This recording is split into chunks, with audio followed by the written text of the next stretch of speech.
Hi, everybody. Uh, Live again in my car. Um, Today I'm going to be reading The Hobbit. So I've decided that one day a week I'm going to do story time. I'm going to pick a book, I'm going to start reading, and we're going to read it until it's done. So today's story, we start with The Hobbit. For Christmas, we might move on to Christmas Carol. Haven't decided yet, but we'll see. So,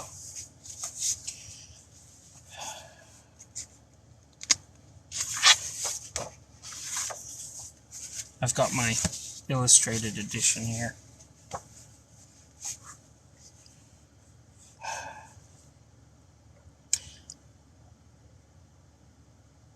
The Hobbit, or There and Back Again, by J.R.R. Tolkien. Illustrated by Alan Lee.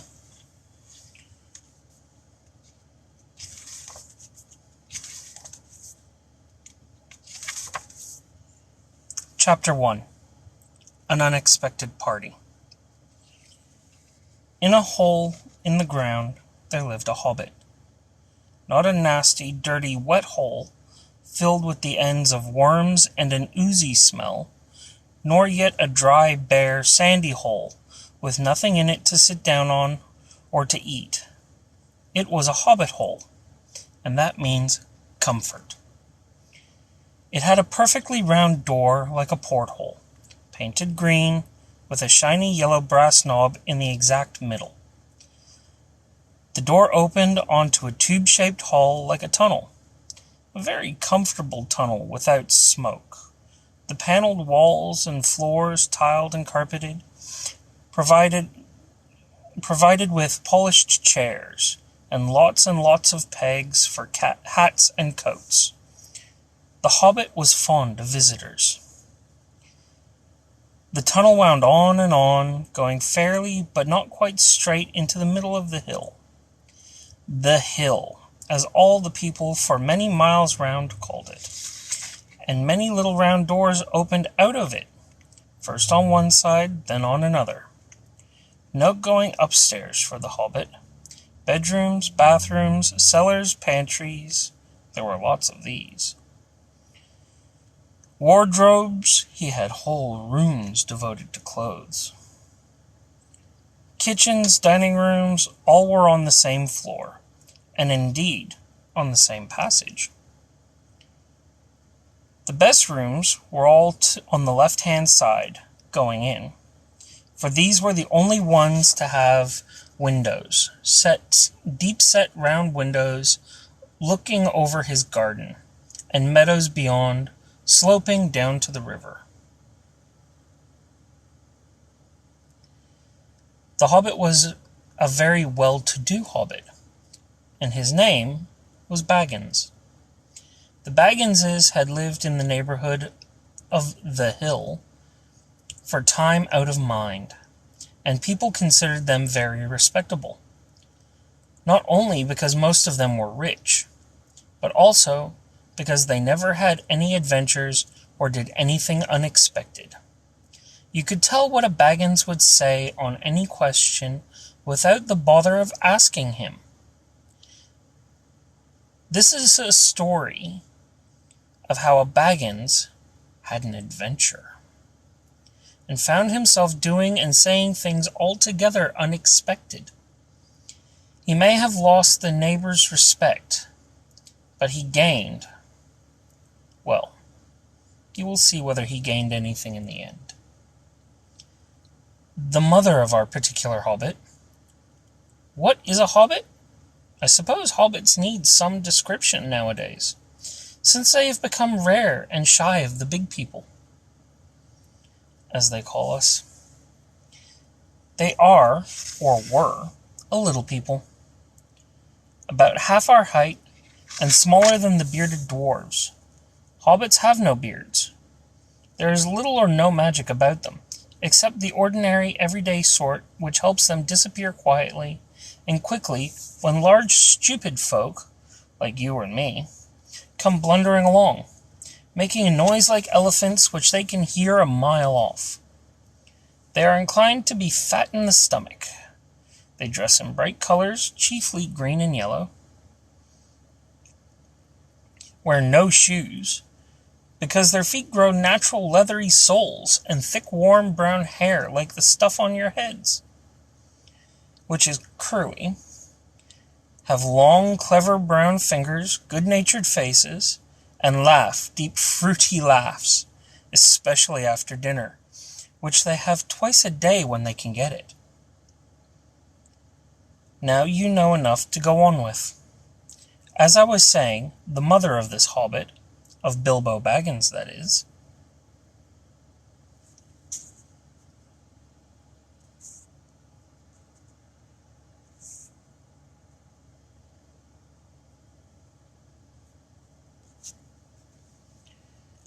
was the famous Belladonna Took, one of the 3 remarkable daughters of the old Took.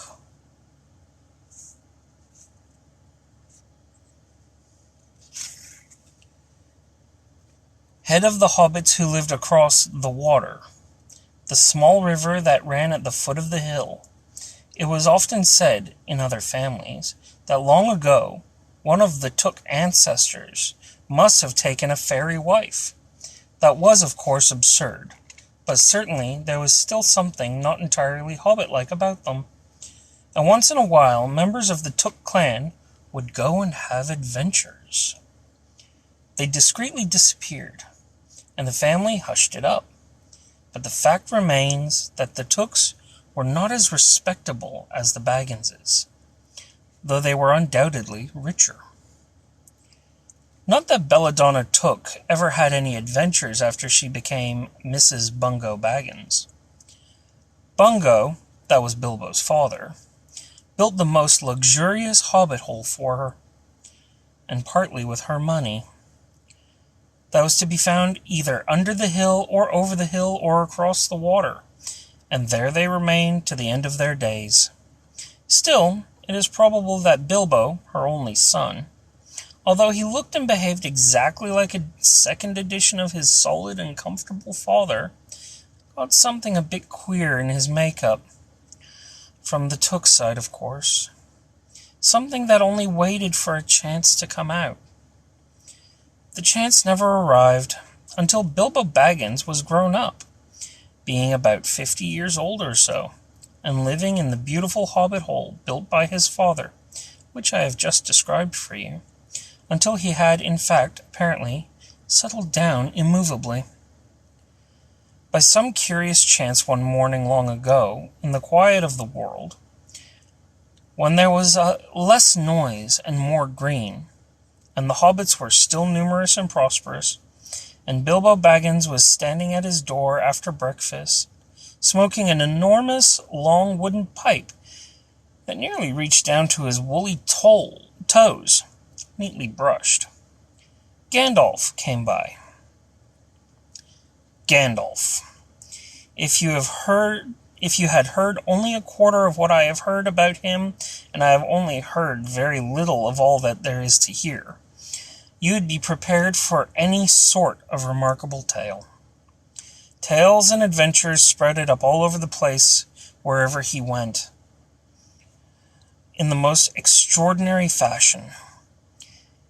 He had not been down that way under the hill for ages and ages, not since his friend the old Took died.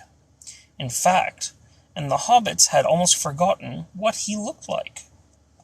He had been away over the hill and across the water on business of his own, since they were all small hobbit boys and hobbit girls. All that the unsuspecting Bilbo saw that morning was an old man with a staff. He had a tall pointed blue hat, a long grey cloak, a silver scarf over which his long white beard hung down below his waist, and immense black boots. I'm going to pause there for a moment, folks, because I just realized I don't have my headphones in, and it would probably sound a little bit better with these.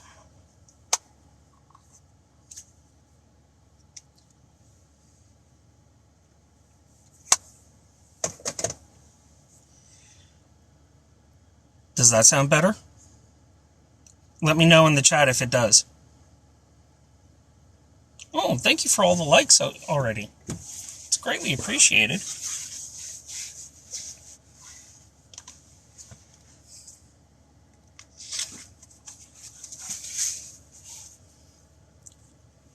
Good morning, said Bilbo, and he meant it. The sun was shining and the grass was very green.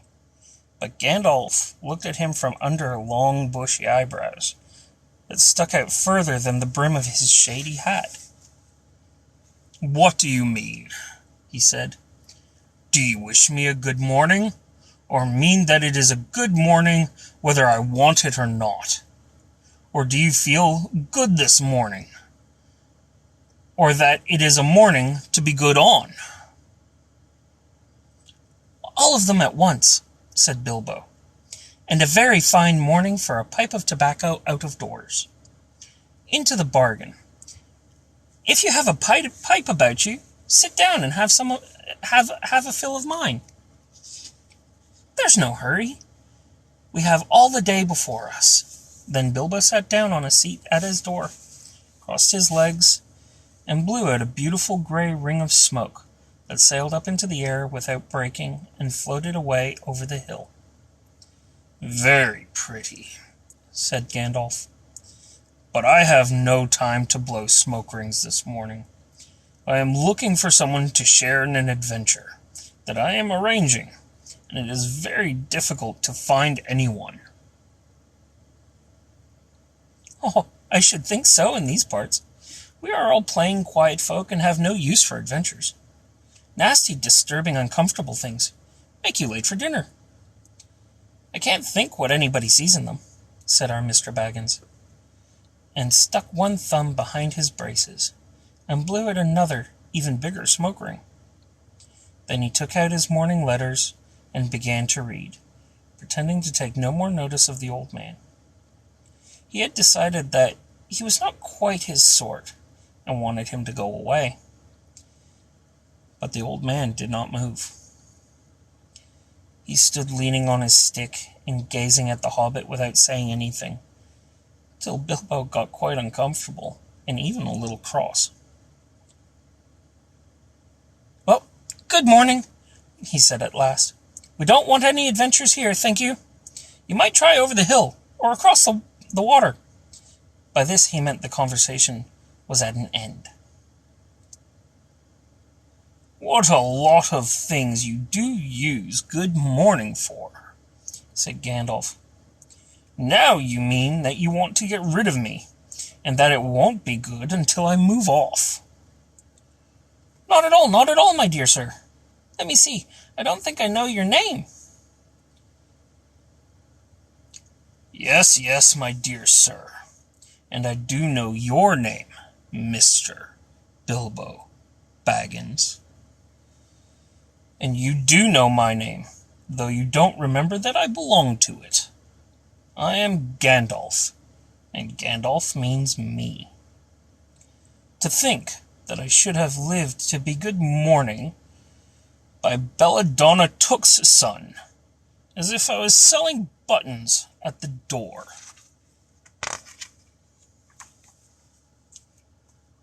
Gandalf? Good gracious me!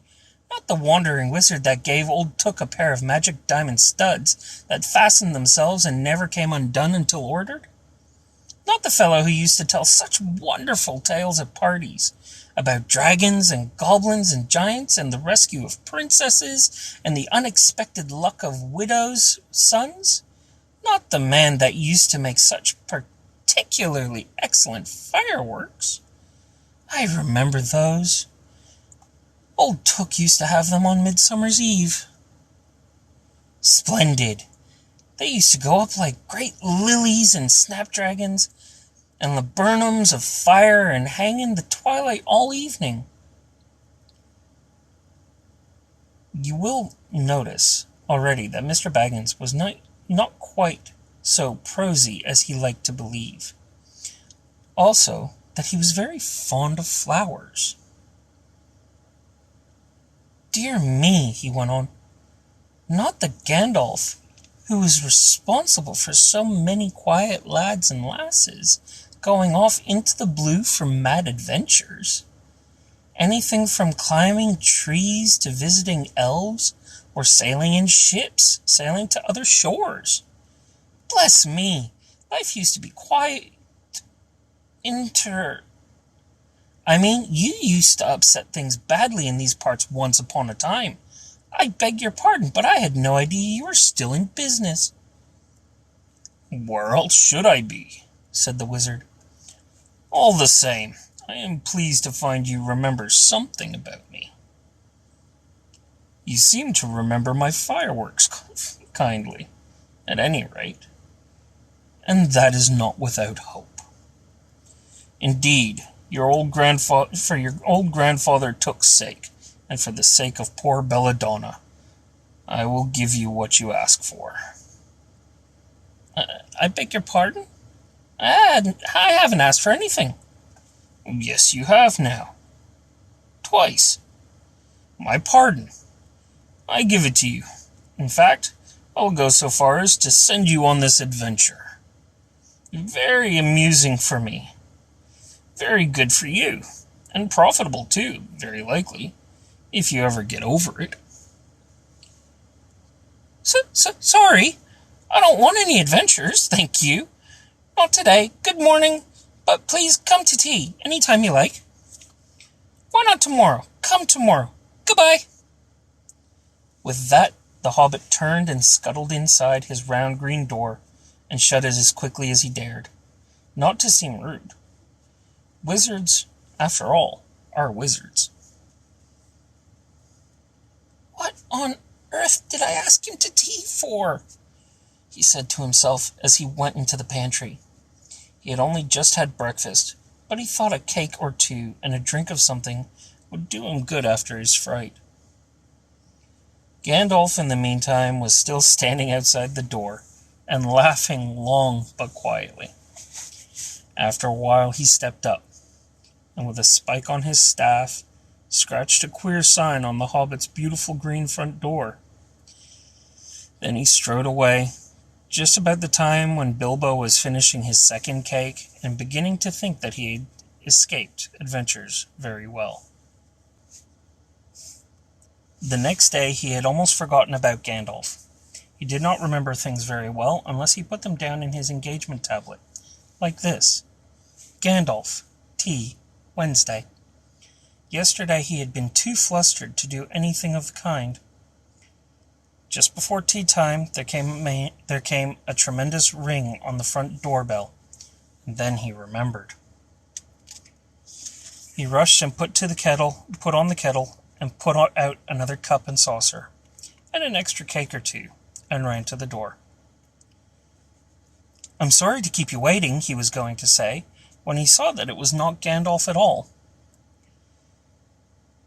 It was a dwarf, with a blue beard tucked into a golden belt, with very bright eyes under his dark green hood. As soon as the door was open, he pushed inside, just as if he had been expected. He hung his hooded cloak on the nearest peg, and, "Dwalin, at your service," he said with a low bow. "Bilbo Baggins at yours," said the hobbit, too surprised to ask any questions for the moment. When the silence that followed had become uncomfortable, he added, "I'm just about to take tea. Pray, come and have some with me."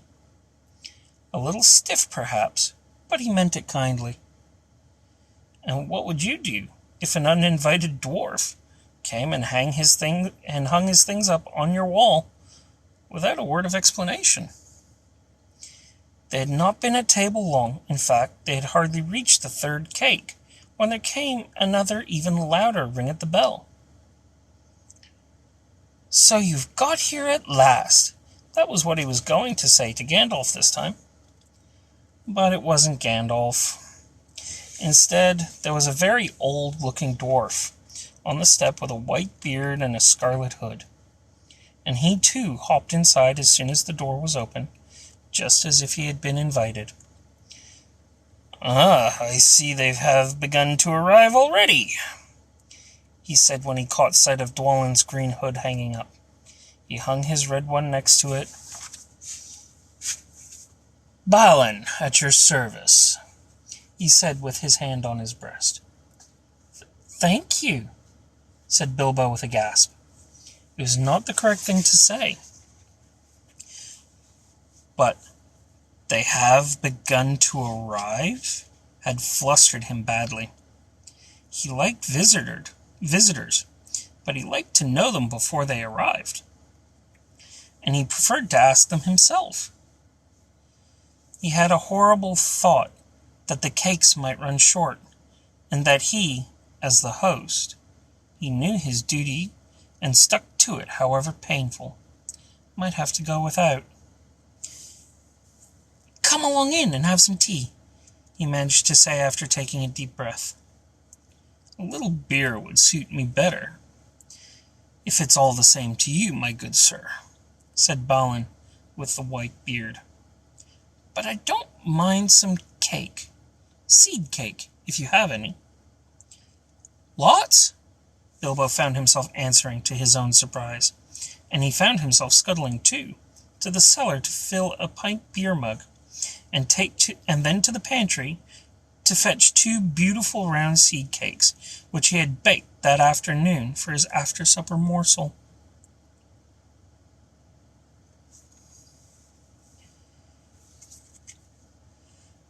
When he got back to Balin and Dwalin...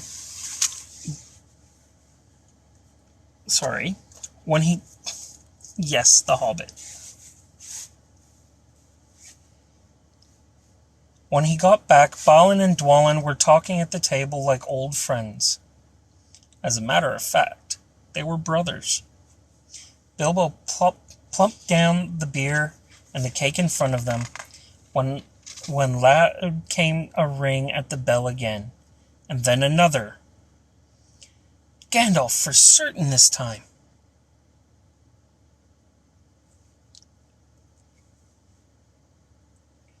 He thought as he puffed along the passage. But it was not. It was 2 more dwarves, both with blue hoods, silver belts, and yellow beards. Each of them carried a bag of tools and a spade. In they hopped as soon as the door began to open. Bilbo was hardly surprised at all.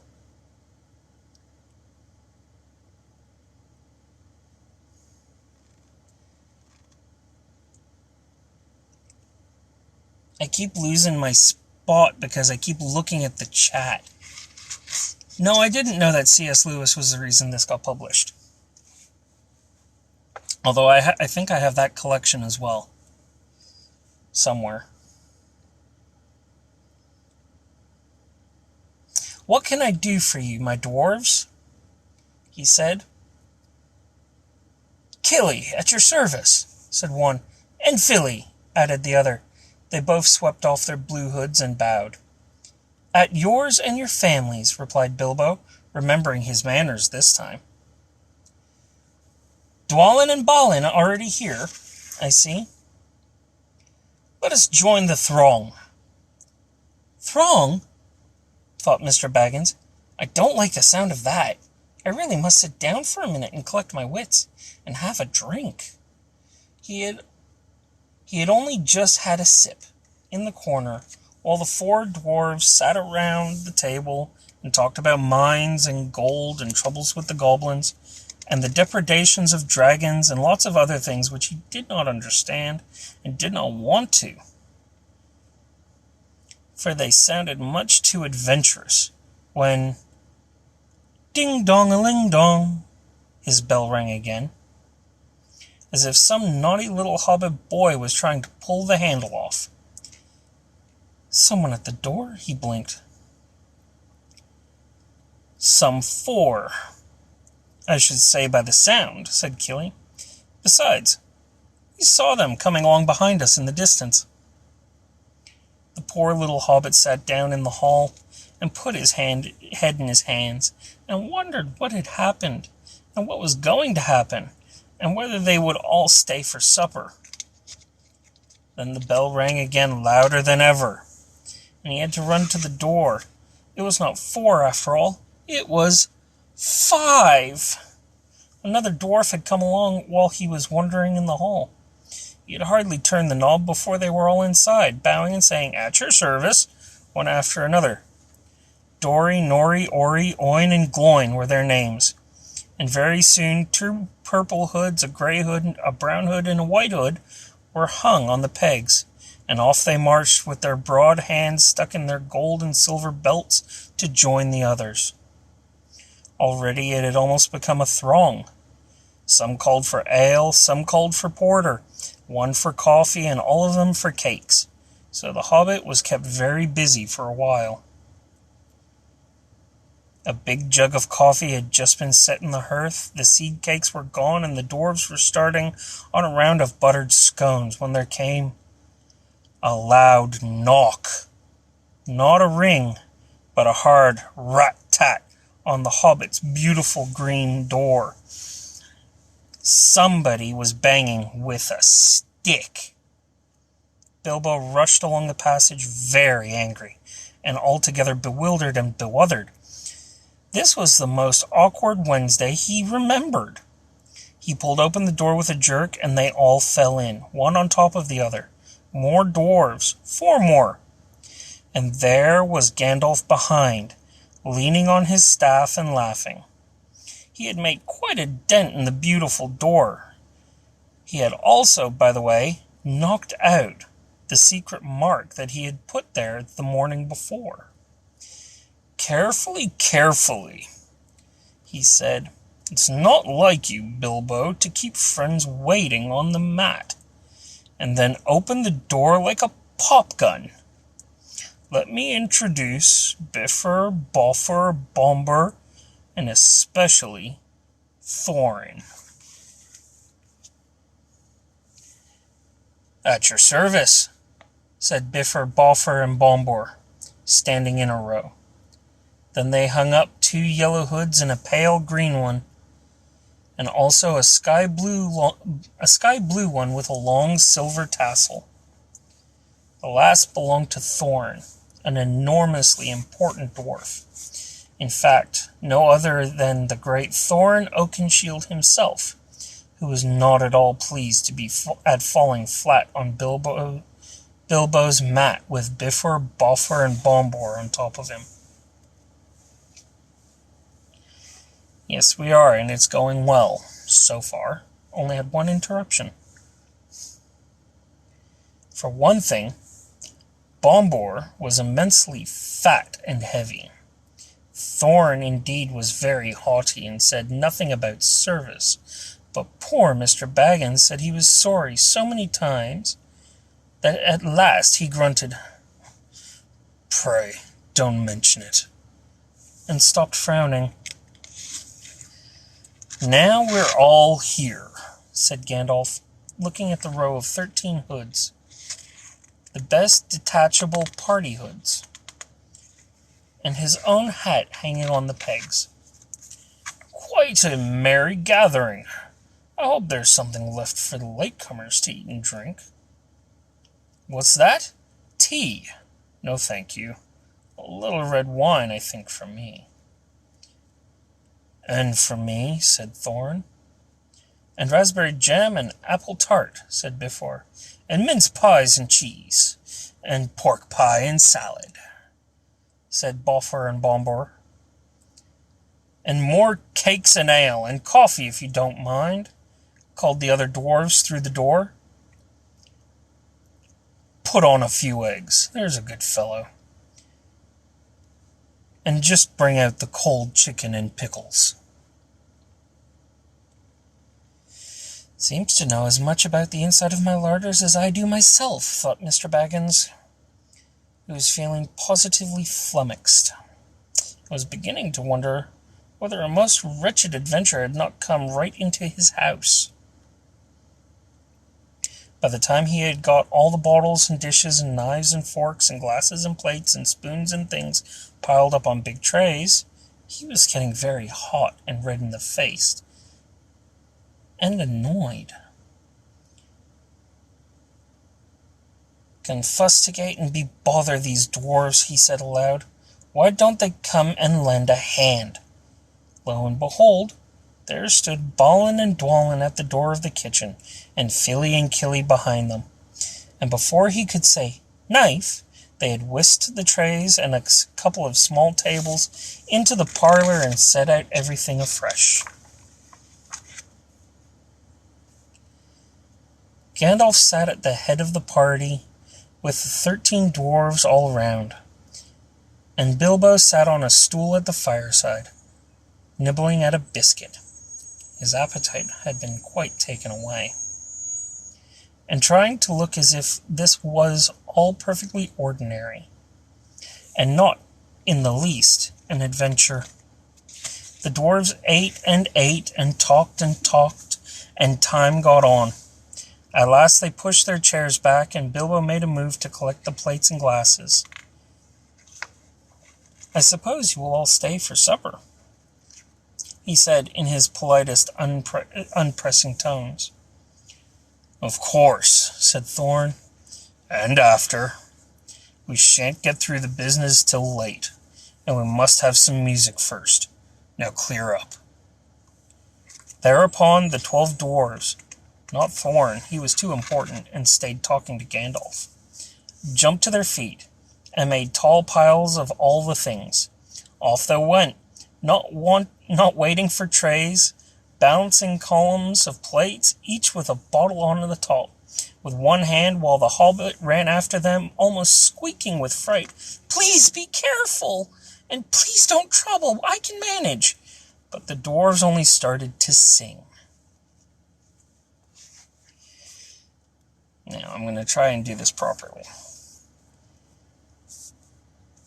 Chip the glasses and crack the plates, blunt the knives and bend the forks. That's what Bilbo Baggins hates. Smash the bottles and burn the corks. Cut the cloth and tread the fat. Pour the milk on the pantry floor. Leave the bones on the bedroom mat. Splash the wine on every door. Dump the crocks in a boiling bowl. Pound 'em up with a thumping pole. And when you've finished, if any are whole, send 'em down the hall to roll.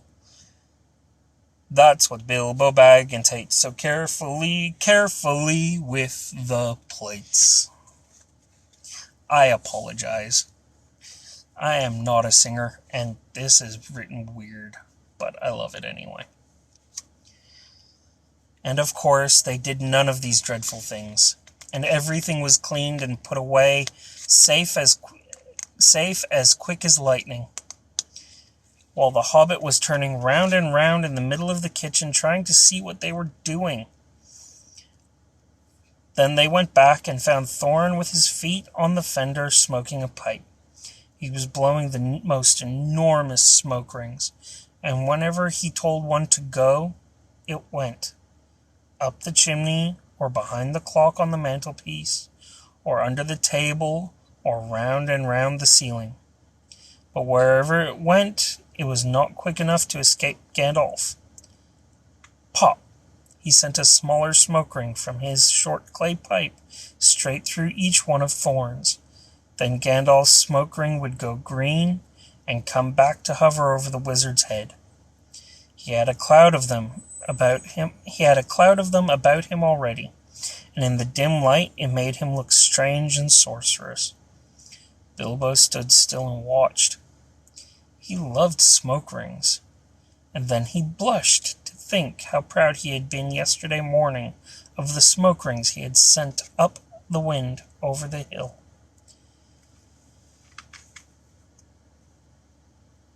"Now for some music," said Thorn. "Bring out the instruments." Kili and Fili rushed for their bags, and brought back little fiddles. Dori, Nori, and Ori brought out flutes from somewhere inside their coats. Bombur produced a drum from the hall. Bifur Bofur went out too, and came back with clarinets that they had left among the walking sticks. Dwalin and Balin said, "Excuse me, I left mine in the porch." "Just bring mine with you," said Thorn. They came back with viols as big as themselves, and with Thorn's harp wrapped in a green cloth. It was a beautiful golden harp, and when Thorn struck it, the music began all at once, so sudden and sweet that Bilbo forgot everything else. and was swept away into dark lands under strange moons, far over the water and very far from his hobbit hole under the hill. The dark came into the room from the little window that opened in the side of the hill. The firelight flickered. It was April, and still they played on, while the shadow of Gandalf's beard wagged against the wall.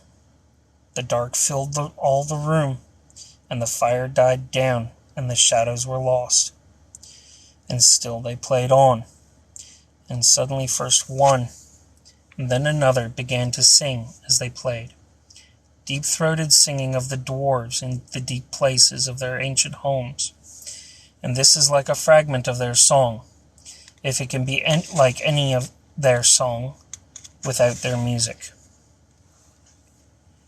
Far over the misty mountains cold, to dungeons deep and caverns old, we must away ere break of day, to seek the pale enchanted gold. The dwarves of yore made mighty spells, while hammers fell like ringing bells, in places deep where dark things sleep, in hollow halls beneath the fells. For ancient king and elvish lord, there many a gleaming golden hoard they shaped and wrought, and light they caught, to hide in gems on hilt of sword. On silver necklaces they strung, the flowering stars on crowns they hung. The dragon fire in twisted wire, that meshed the light of moon and sun. Far over the misty mountains cold, to dungeons deep and caverns old, we must away ere break of day, to claim our long-forgotten gold. Goblets they carved there for themselves, and harps of gold where no man delves. There lay the long, and many a song was sung unheard by men or elves. The pines were roaring on the height, the winds were moaning in the night, the fire was red, it flaming spread. The trees like torches blazed with light. The bells were ringing in the dale, and men looked up with faces pale. Then dragon's ire more fierce than fire laid low their towers and houses frail.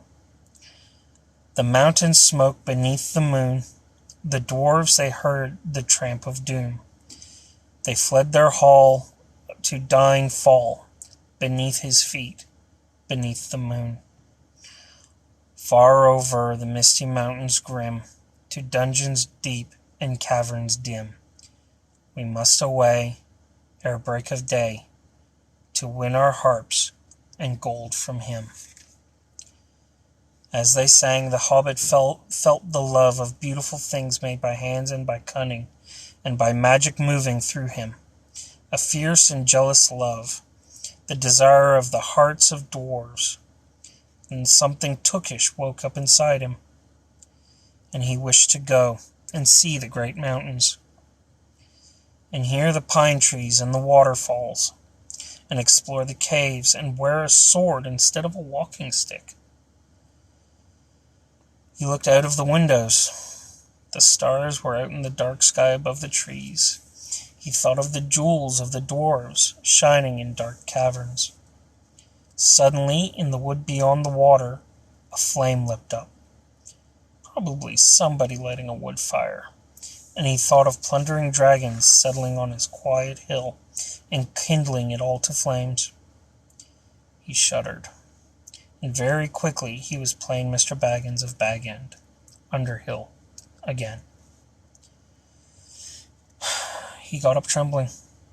He had less than half a mind to fetch the lamp, and more than half a mind to pretend to, and go and hide behind the beer barrels in the cellar, and not come out again until all the dwarves had gone away. Suddenly he found the music and the singing had stopped, and they were all looking at him with eyes shining in the dark. "Where are you going?" said Thorin, in a tone that seemed to show that he guessed both halves of the hobbit's mind. What about a little light?" said Bilbo apologetically. We like the dark, said all the dwarves. Dark for dark business. There are many hours before dawn. Of course, said Bilbo, and sat down in a hurry. He missed the stool and sat in the fender, knocking over the poker and shovel with a crash. Hush, said Gandalf. Let Thorin speak. And this is how Thorin began. Gandalf, dwarves, and Mr. Baggins, we are met together in the house of our friend and fellow conspirator, this most excellent and audacious hobbit. May the hair on his toes never fall out. All praise to his wine and ale. He paused for breath and took a polite remark from the hobbit. But the compliments were quite lost on poor Bilbo, who was wagging his mouth in protest at being called audacious, and worst of all, fellow conspirator. Though no noise came out, he was so flummoxed. So Thorin went on. We are met to discuss our plans, our ways, means, policy, and devices. We shall soon, before the break of day, start our long journey, a journey from which some of us, or perhaps all of us, except our friend and counselor, the ingenious wizard Gandalf, may never return. It is a solemn moment. Our object is, I take it, well known to us all. To the estimable Mr. Baggins, and perhaps one or two of the younger dwarves, I think I should be right in naming Killy and Philly, for instance. The exact situation at the moment may require a little brief explanation. This was Thorin's style.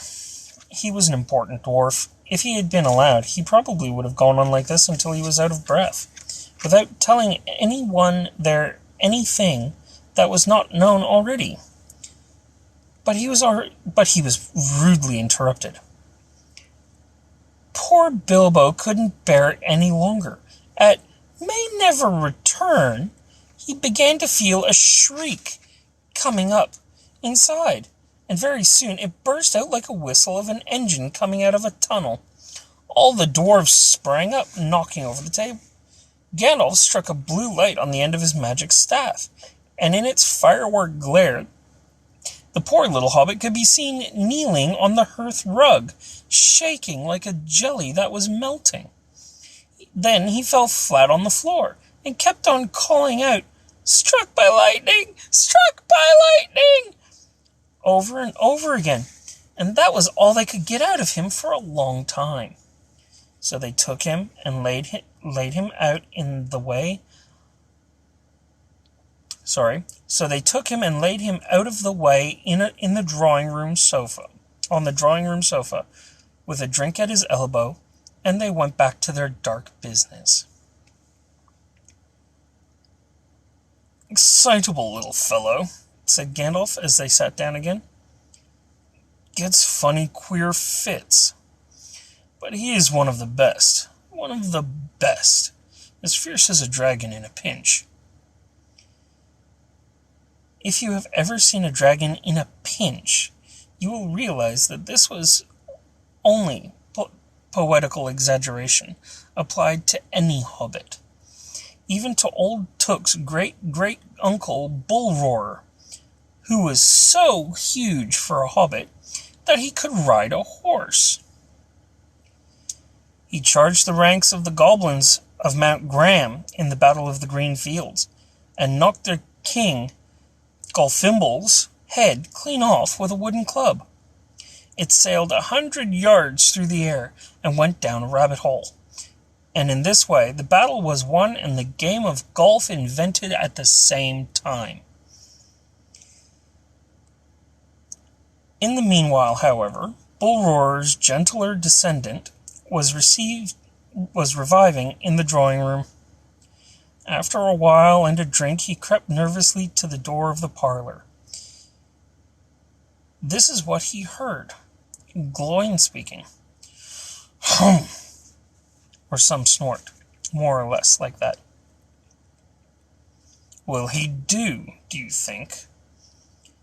It is all very well for Gandalf to talk about this hobbit being fierce, but one shriek like that, in a moment of excitement, would be enough to wake the dragon and all of his relatives, and kill the lot of us. I think it sounded more like fright than excitement. In fact, if it had not been for the sign on the door, I should have been sure we'd come to the wrong house. As soon as I clapped eyes on the little fellow bobbing and puffing on the mat, I had my doubts. He looks more like a grocer than a burglar. Then Mr. Baggins turned the handle and went in. The Took side had won. He suddenly felt he would go without bed and breakfast to be thought fierce. As for little fellow bobbing on the mat, it almost made him really fierce. Many a time afterward, the Baggins part regretted what he did now, and he said to himself, "Bilbo, you were a fool. You walked right in and put your foot in it." "Pardon me," he said, "if I have overheard your words that you were saying. I don't pretend to understand what you were talking about, or your reference to burglars. But I think I am right in believing," this is what he called being on his dignity, "that you think I am no good. I will show you. I have no signs on my door. It was painted a week ago, and I am quite sure that you have come to the wrong house. As soon as I saw your funny faces on the doorstep, I had my doubts, but treat it as the right one. Tell me what you want done, and I will try it. If I have to walk from here to the east of east, and fight the wild wereworms in the last desert. I had a great-great-granduncle once Bull Roarer took, and..." Yes, but that was long ago," said Gloin. "I was talking about you. And I assure you, there is a mark on this door, the usual one in the trade, or used to be. Burglar wants a good job, plenty of excitement, and reasonable reward. That is how it is usually read. You can say expert treasure hunter instead of burglar if you like. Some of them do. It's all the same to us. Gandalf told us that there was a man of the sort in these parts looking for a job at once, and that he had arranged for a meeting here this Wednesday tea time." "Of course there's a mark," said Gandalf. "Put it there myself, for very good reasons. You asked me to find the 14th man for your expedition, and I chose Mr. Baggins. Just let anyone say I chose the wrong man or the wrong house, and you can stop at 13 and have all the bad luck you like, or go back to digging coal." He scowled so angrily at Gloin that the dwarf huddled back in his chair, and when Bilbo tried to open his mouth to ask a question, he turned and frowned at him and stuck out his bushy eyebrows, till Bilbo shut his mouth with a tight snap. "That's right," said Gandalf. "Let's have no more argument. I have chosen Mr. Baggins, and that ought to be enough for all of you. If I say he is a burglar he is. Or will be when the time comes. There's a lot more in him than you guess, and a deal more than he has any idea of himself. You may, possibly, all live to thank me yet. Now, Bilbo, my boy, fetch the lamp, and let's have a little light on this." On the table, in the light of a big lamp with a red shade, he spread a piece of parchment, rather like a map. "This was made by Thror, your grandfather, Thorn," he said, in answer to the dwarves' excited questions. "It is a plan of the mountain." "I don't see that this will help us much," said Thorn disappointedly after a glance. "I remember the mountain well enough and the lands about it. and I know where Mirkwood is, and the withered heath where the great dragons bred." "There is a dragon marked in red on the mountain," said Balin. "But it will be easy enough to find him without that, if we ever arrive there." "There is one point that you haven't noticed, and that is a secret entrance. You see that rune on the west side, and the hand pointing to it from the other runes? That marks a hidden passage to the lower halls.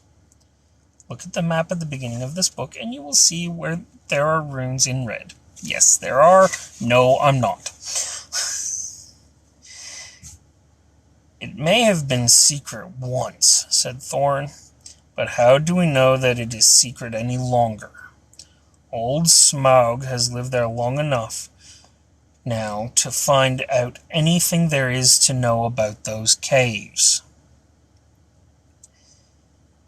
He may, but he can't have used it for years and years. Why? Because it is too small. 5 feet high, the door, and 3 may walk abreast, say the runes. But Smaug could not creep into a hole that size, not even when he was a young dragon. Certainly not after devouring so many of the dwarves and men of Dale." "It seems a great big hole to me," squeaked Bilbo, who had no experience of dragons and only of hobbit holes. He was getting excited and interested again, so that he forgot to keep his mouth shut. He loved maps, and in his hall there hung a large one of the country round, with all of his favorite walks marked on it in red ink. How could such a large door be kept secret from everybody outside apart from the dragon? He asked. He was only a little hobbit, you must remember. "In lots of ways. But in what way this one has been hidden, we do not know without going to see. From what it says on the map, I should guess there is a closed door, which has been made to look exactly like the side of the mountain. That's the usual dwarves' method. I think that is right, isn't it?" "Quite right," said Thorin. "Also," went on Gandalf, "I forgot to mention that with the map went a key. A small and curious key. Here it is," he said, and handed to Thorin a key with a long barrel and intricate wards made of silver. "Keep it safe." "Indeed I will," said Thorin, and he fastened it upon a fine chain that hung around his neck and under his jacket. "Now things begin to look more hopeful. This news alters them much for the better. So far we have had no clear idea what to do. We thought of going east, as quiet and careful as we could, as far as the Long Lake. After that the trouble would begin." "A long time before that, if I know anything about the roads east," interrupted Gandalf. "We might go from there up along the river running," went on Thorin, taking no notice. "And so it runs to Dale, the old town in the valley there, under the shadow of the mountain. But we none of us like the idea of the front gate. The river runs right out of it, through the great cliff at the south of the mountain, and out of it comes the dragon too, far too often, unless he's changed his habits." Pardon me, folks.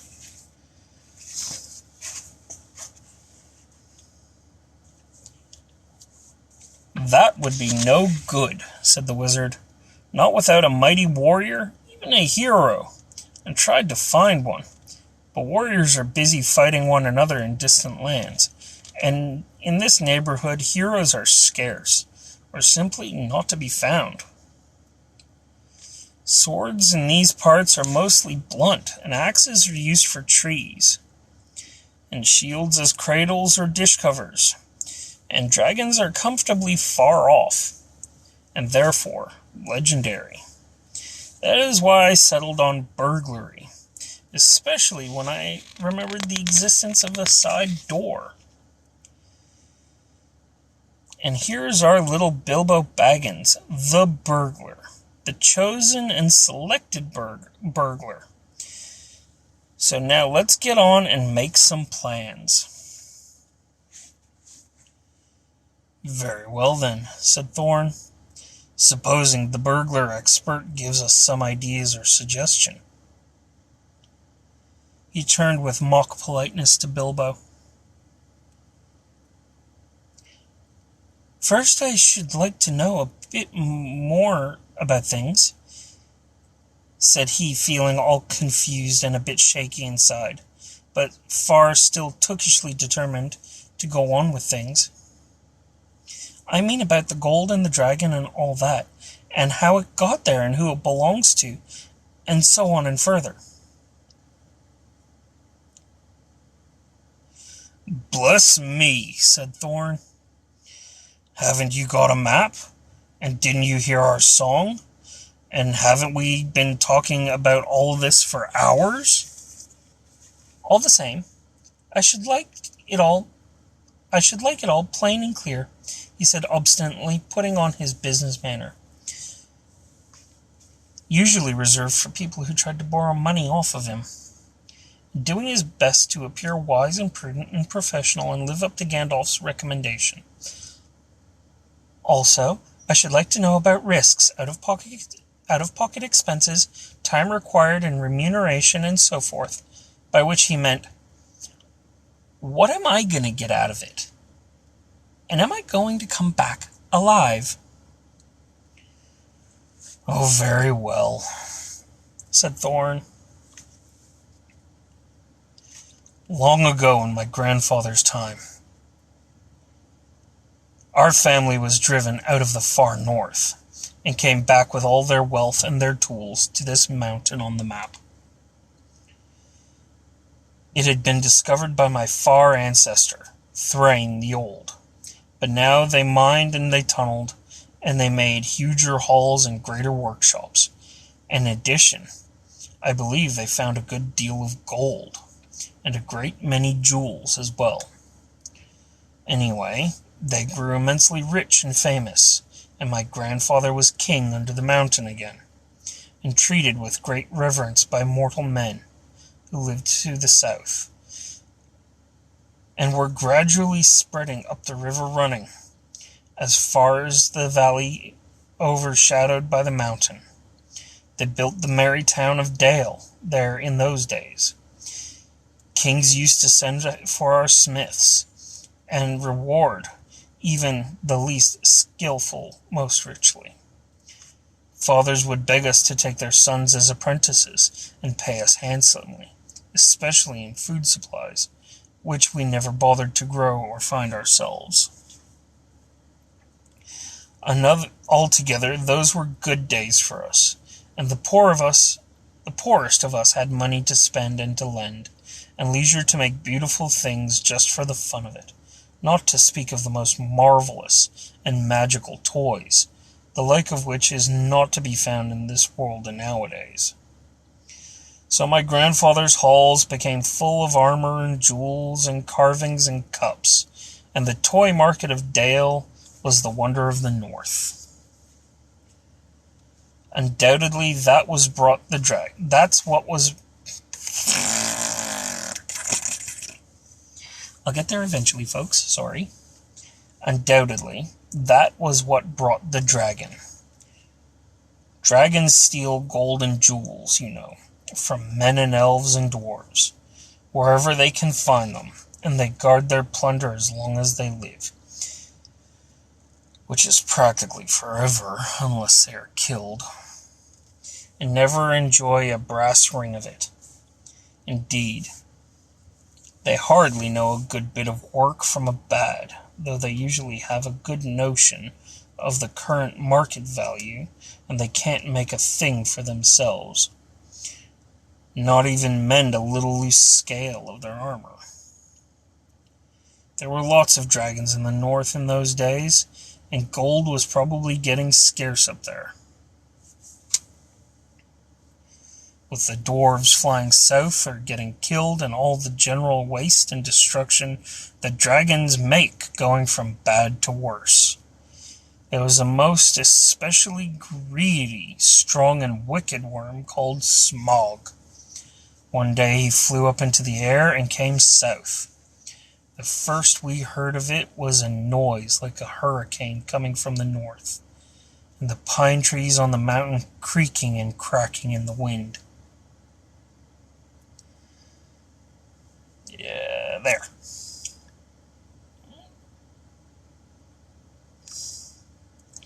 No worries, Phoenix. Anything for friends and family.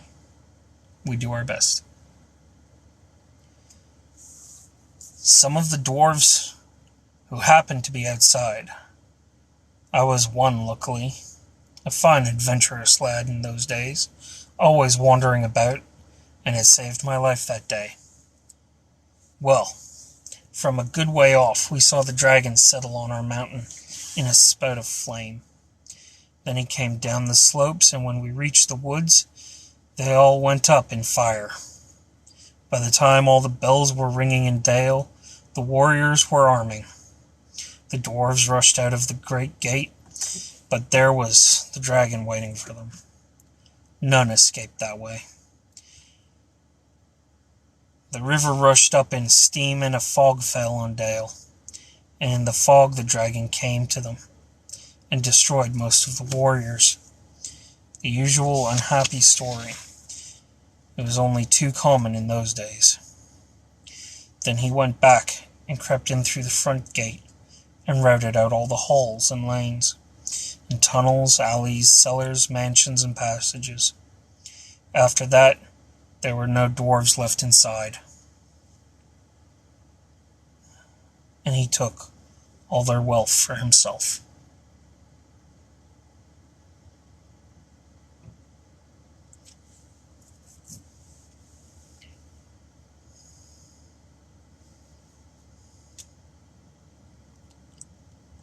Probably, for that is the dragon's way. He has piled it all up in a great heap far inside, and sleeps on it for a bed. Later he used to crawl out of the great gate, and come by night to Dale, and carry people away, especially maidens, to eat, until Dale was ruined, and all the people dead or gone.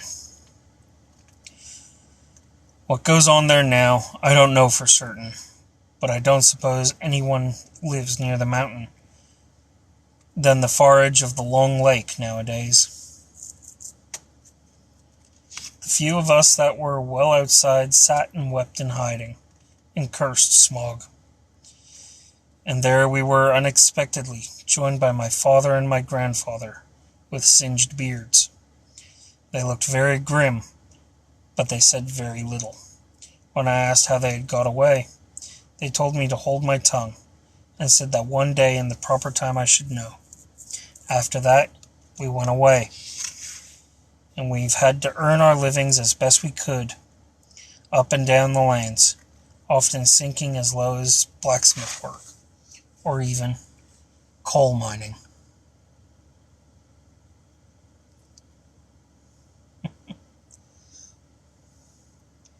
But we have never forgotten our stolen treasure. And even now, when I will allow we have a good bit laid by, and are not so badly off. Here, Thorn stroked the gold chain around his neck. We still mean to get it back, and to bring our curses home to Smog, if we can. I have often wondered about my father's and my grandfather's escape. I see now they must have had a private side door, which only they knew about. But apparently they made a map. And I should like to know how Gandalf got a hold of it, and why it did not come down to me, the rightful heir.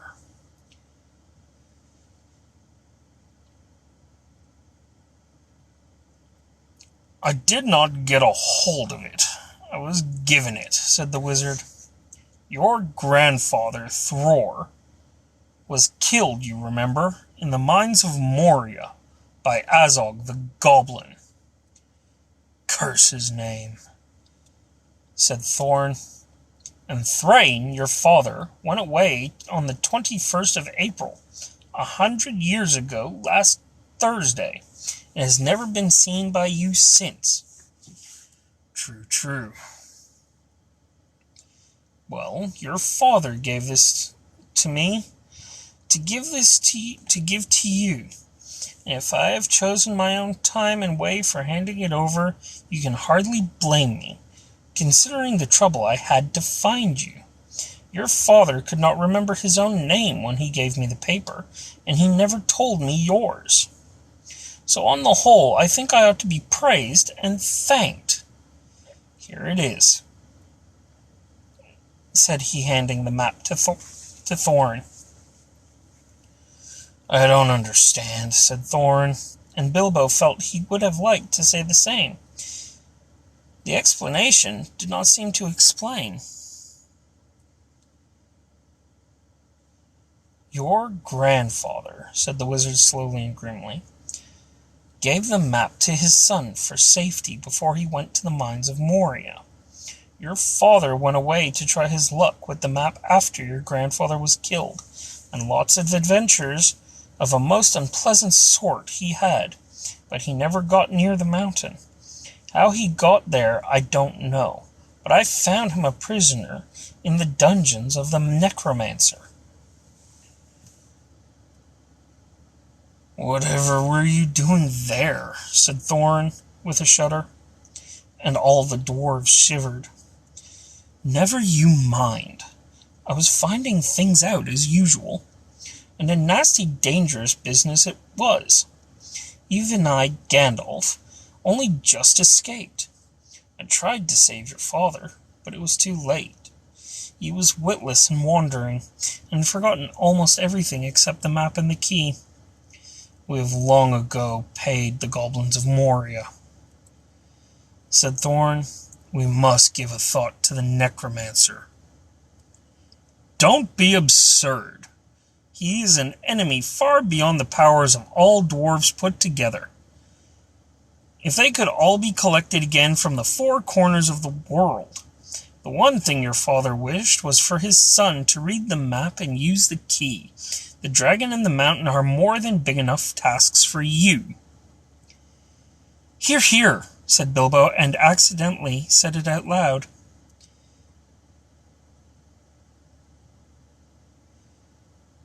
Hear what? They all said, turning suddenly towards him, and he was so flustered that he answered, Hear what I have got to say. What is that? Well, I should say that you ought to go east and have a look around. After all, there is the side door, and dragons must sleep sometimes, I suppose. If you sit on the doorstep long enough, I dare say you will think of something. And, well, don't you know, I think we've talked long enough for one night, if you see what I mean. What about bed, and an early start, and all that? I will give you a good breakfast before you go. Before we go, I suppose you mean, said Thorn. Aren't you the burglar? And isn't sitting on the doorstep your job, not to speak of getting inside the door? But I agree about bed and breakfast. I like 6 eggs with my ham when starting on a journey, fried, not poached, and mind you don't break 'em. And today, that's where I'm going to end it. Thank you for joining me for reading The Hobbit. I appreciate everybody who's joined me today. Just so that you guys know where I am. Hang on, let me turn off the car and take you outside. It's a big stretch. As most of you know, I live in Sydney, Australia. Hang on a second. Let me turn this around. I'm at a location called North Fort. This is on part of the headlands of Sydney Harbour. So, that great bustling city in the distance you can see over there, that is Sydney. Unfortunately, you can't see the bridge from here because Balmoral is in the way. But yes, this is where I am. This was my view.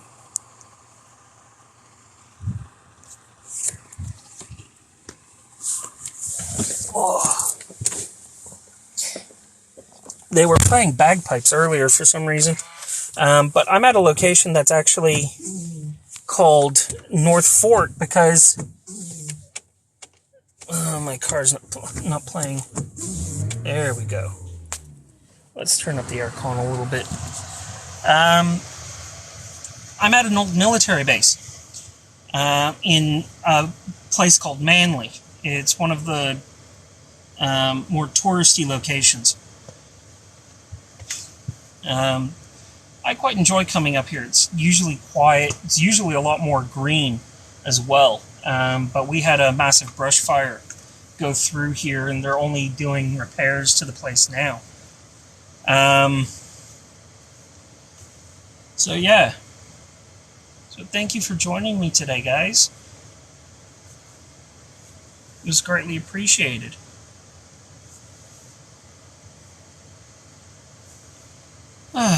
And so the way this is going to work, every week I will find a location, sit down, and continue reading. We're going to read The Hobbit until it's finished. For the Christmas season, I'm probably going to read A Christmas Carol until that's finished, or I'll just do The Night Before Christmas on Christmas Eve, depending on how far into The Hobbit we get.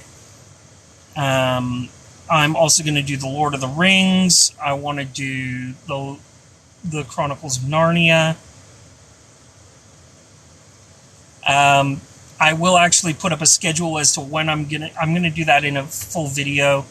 But once a week on Wednesday at roughly 11 o'clock Australian time, and I think that's Tuesday for people in the US. I'm not sure what time that would be. But again, I will put in a timer to say I am going to be live at this time on this date.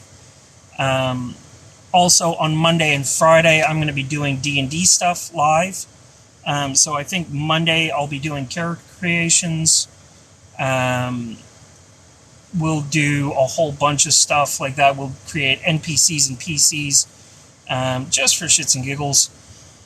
On Fridays, we'll do world creation and world fleshing out, mostly in my homebrew world of Near and Far.